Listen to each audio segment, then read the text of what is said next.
My question is to Dr. Zakir Naik. The Christians explain the concept of Trinity scientifically by giving the example of water, which can be in 3 states, solid, liquid, and gas, in the form of ice, water, and vapor.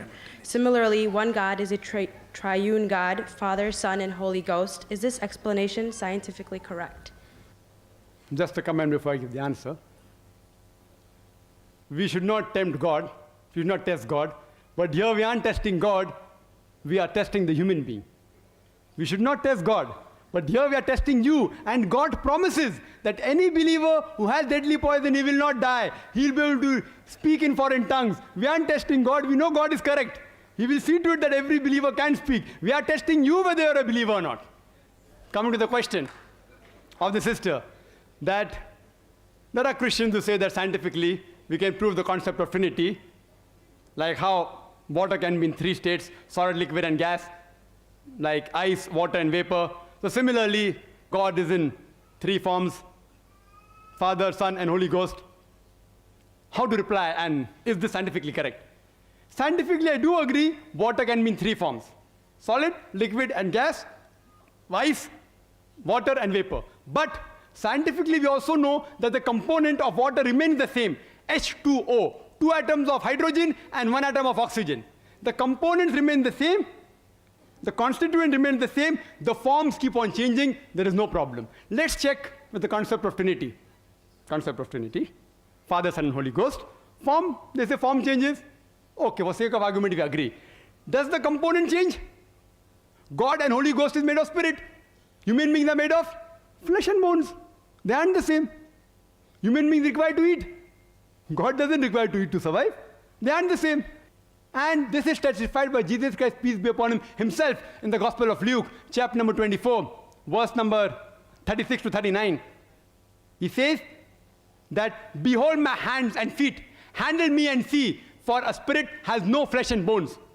He says, behold my hands and feet, handle me and see, for a spirit has no flesh and bone. And he gave his hand, and they saw, and they were overjoyed. And he said that, do you have any meat to eat? And they gave him broiled fish and a piece of honeycomb. And he ate to prove what? That he was God? To prove that he was not God. He ate. And he flesh and bones. A spirit has got no flesh and bone. This proves that it is scientifically not possible that Father, Son, and Holy Ghost, Father, Jesus Christ, peace be upon Holy Ghost, is Almighty God. And the concept of Trinity, the word Trinity, doesn't exist anywhere in the Bible. The word Trinity is not there in the Bible, but it is there in the Quran. Quran says in Surah Nisa, chapter 4, verse 171, it says, وَلَا تَقُولُوا ثَلَاثَةً. Don't say Trinity. إِنْتَوْ خَيْرٌ لَكُمْ. This has stopped, it's better for you. Trinity is also there in Surah Ma'idah, chapter number 5, verse number 73, which says, لَقَدْ كَفْرَ الَّذِينَ قَالُوا إِنَّ اللَّهُ ثَالِثُ ثَلَاثَةٍ. They are doing kufr, they are blaspheming, those who say that Allah is 3 in 1, is a triune God. Jesus Christ, peace be upon him, never said he was God. The concept of Trinity doesn't exist in the Bible.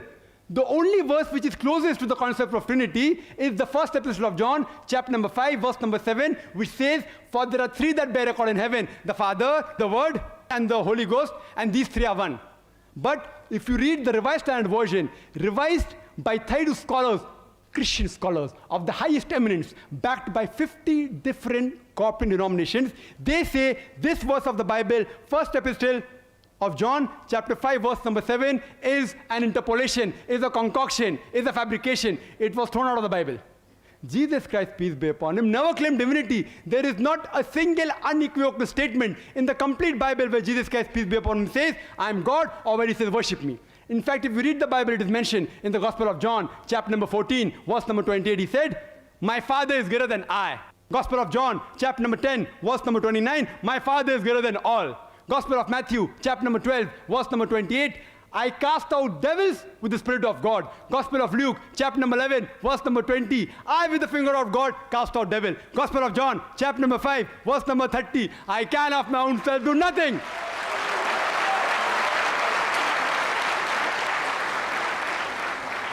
I can of my own self do nothing. As I hear, I judge. And my judgment is just. For I seek not my will, but the will of my Father. Anyone who says not my will, but God's will, he's a Muslim. Muslim means a person who submits his will to Almighty God. Jesus Christ, peace be upon him, said, not my will, but God's will. He was a Muslim, and he was, alhamdulillah, one of the mightiest messengers of God. We believe that he was born miraculously, without any male intervention. We believe he gave life to the dead with God's permission. We believe that he healed those born blind and lepers with God's permission. We respect Jesus Christ, peace be upon him, as one of the mightiest messengers of God, but he is not God, and he is not a part of the Trinity. Trinity doesn't exist. Quran says, Qul huwallahu ahad, say he is Allah one and only.